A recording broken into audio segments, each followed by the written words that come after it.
4 in 5 Canadians are cutting back on spending as inflation eats into their daily budgets. That's according to a new survey by the Angus Reid Institute. The data also suggests Canadians believe some businesses are taking advantage of inflation to boost profits.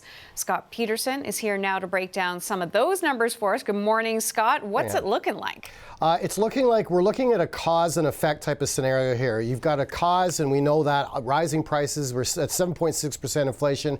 We're still dealing with 40-year highs inflation, and the effect is that Canadians are now officially spending less. You mentioned about 8 out of 10 are modifying their spending habits, pulling back, looking for alternatives, and trying to make more ends meet from paycheck to paycheck. So let's take a look at some of these numbers fresh out from Angus Reid this morning as far as Canadians modifying their habit.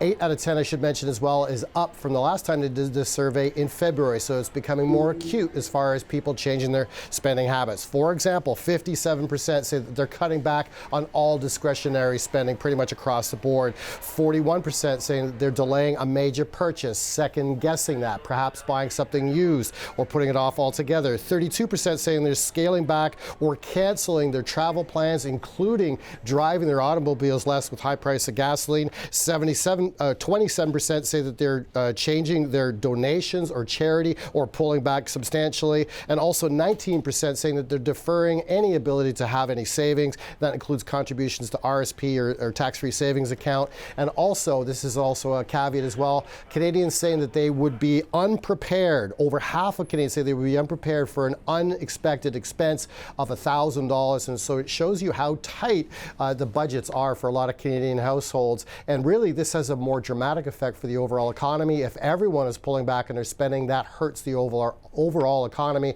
But a very interesting take on this from Angus Reid this morning, Hannah. And when you're looking through that survey, does it touch on who's to blame for the raising prices?